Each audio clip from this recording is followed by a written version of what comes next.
Hello friends. आपका जेके biology class में स्वागत है। और आज के हम इस वीडियो में एक सीएसआईआर का सवाल का एनालिसिस करेंगे।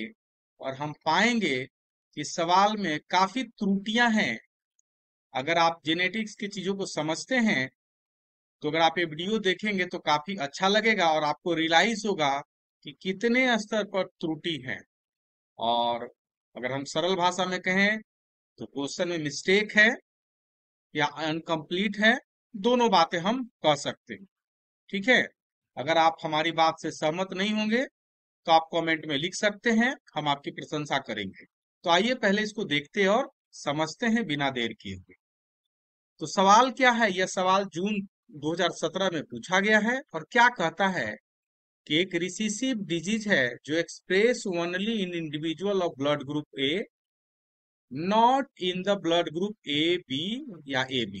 तो एक डिजीज है जो कि रिसेसिव है और एक्सप्रेस किस में होगा? Blood group O. जिसके पास ब्लड ग्रुप ओ होगा वही इसको डिजीज होगा।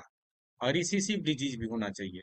नो डिजीज, डिजीज नहीं होगा if blood group A B और ए बी ऐसा हो। सही बात, इतनी तो हम समझ गए। Allele controlling for the disease and blood group are independently inherited. मतलब जो डिजीज को कंट्रोल करने वाले और जो ब्लड ग्रुप को कंट्रोल करने वाले जो जीन्स हैं, अलग अलग क्रोमोसोम्स पर हैं। अगली बात कही जा रही है, लेकिन कहीं भी इस बात की चर्चा नहीं की गई है कि जो रिसेसिव डिजीज है कहाँ पर, मतलब क्या ऑटोजोम्स है या सेक्स लिंक्स, वो बात की बात है। Anyway, the normal women blood group A and normal husband with blood group B already have a child with disease. तो कह रहा है कि एक ब्लड ग्रुप वुमेन का है ए और ब्लड ग्रुप है मैन का बी। यहाँ पर बी लिखना चाहिए, ठीक है। तो आप पाते हैं कि उनको डिजीज है, उनको क्या है? डिजीज है। इसका क्या मतलब है? इसका एक बात तो बड़ा स्पष्ट है कि जो ब्लड ग्रुप करने ए और बी है वो हेट्रोजाइगस स्टेट में है। मतलब कि अगर ब्लड ग्रुप ए है तो आई कैपिटल ए आई और आई बी आर आई है। ऐसा इसलिए ताकि ये दोनों आई आ सकते हैं, दोनों आई आ सकते हैं बच्चे में। तो बच्चे में क्या होगा? ब्लड ग्रुप ओ हो जाएगा और वो डिजीज आपको एक्सप्रेस करता हुआ प्रतीत होगा। अब बात करते हैं डिजीज के जीन के बारे में। तो बताया गया है कि वुमेन्स में ब्लड ग्रुप में डिजीज नहीं है, वुमेन में ब्लड ग्रुप में डिजीज नहीं है।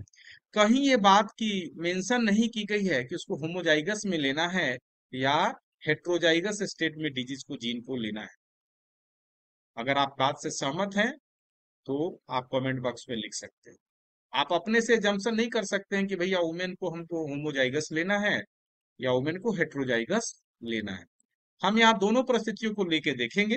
लेकिन एक बात तो फैक्ट है कि ब्लड ग्रुप के लिए आपको हेट्रोजाइगस स्टेट में ही लेना पड़ेगा। हेट्रोजाइगस कहने का मतलब क्या हुआ कि आई ए और आई लेना पड़ेगा, तभी तो ब्लड ग्रुप ओ आएगा बच्चे में। आई आई आएगा, ये आई एलिल आएगा तो आपको डिजीज देखने को मिलेगा।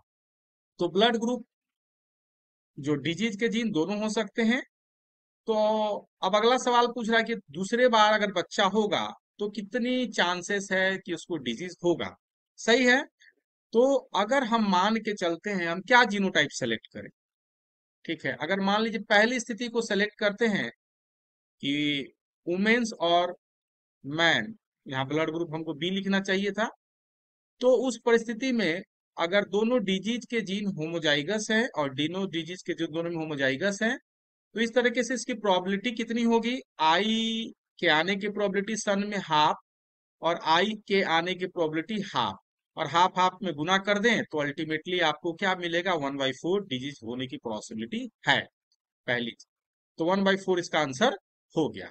अब बात करते हैं दूसरी परिस्थिति। अब हम बात कर रहे हैं कि अगर जो दोनों जो डिजीज के जीन है दोनों में मेल या फीमेल में, क्या हेट्रोजाइगस स्टेट में, मतलब वो कैरियर के स्टेट में और ऑटोजोम्स है, तो इसमें से एडी आने की पॉसिबिलिटी हाफ, इसमें से एडी आने की पॉसिबिलिटी हाफ, तो हाफ आप 1/4 हो गया। और ये दोनों में से आई और आई इंडिविजुअल आने की पॉसिबिलिटी हाफ हाफ है, तो आप चाहें तो उसको गुना कर सकते हैं और अल्टीमेटली आपका आंसर हो जाएगा 1/16, क्योंकि 1/2 इसकी और हाफ इसकी, तो 1/4 और 1/4, तो टोटल पॉसिबिलिटी 1/16 हो गया। सही है। ठीक उसी तरीके से आप अगर हम समझे, अगर इसको पॉसिबिलिटी ले कि मान लीजिए वुमेन्स क्या है, डिजीज वाले जीन होमोजाइगस में है, ठीक है, और मेल में है, मेल में हेट्रोजाइगस स्टेट में, तो अगर ये दोनों की पॉसिबिलिटी लेके देखे तो इसमें एडी के आने की पॉसिबिलिटी 1, और इसमें क्या होगा हाफ आई आने की पॉसिबिलिटी हाफ, और इसमें ए मतलब डिजीज वाले एडी के आने की पॉसिबिलिटी हाफ, और इसमें आई के आने की पॉसिबिलिटी हाफ, तो टोटल क्या हो जाएगा 1/8 हो जाएगा। सही है। तो देखिए क्या कि 1/8 भी हो सकता है, 1/16 भी हो सकता है। ये आप क्या लेते हैं, या आप क्या एजम्पशन करते हैं, एजम्पशन करने का तो कोई अंत और नहीं है, आप कुछ भी एजम्पशन कर सकते हैं, ठीक है। आप कैसे एजम करेंगे, होमोजाइगस ही हमको लेना है, ठीक है, तो 1/4 आएगा, या हेट्रोजाइगस या होमोजाइगस ले लीजिए। कहीं भी इस बात की चर्चा नहीं है, और साथ में कोई क्लू भी नहीं है कि भैया आप इसी को सेलेक्ट कर सकते हैं, ठीक है। अब आगे परिस्थिति की बात करते हैं। आप चाहें तो डिजीज वाले जीन को क्या मान सकते हैं, किस पर मान के रख सकते हैं, सेक्स लिंक भी मान सकते हैं, सेक्स लिंक भी मान करके रख सकते हैं, सही है। और सेक्स लिंक से मानेंगे तो उस तरह में अलग तरह की परिस्थितियां पैदा होगी, ठीक है।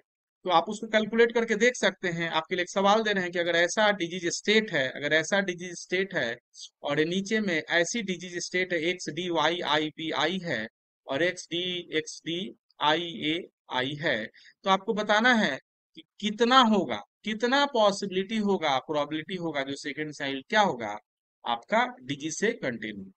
अगर आप वीडियो को अच्छा लगे तो चैनल को सब्सक्राइब करें, लाइक करें और शेयर करें, और अपना कमेंट जरूर लिखें। Thank you for watching the video.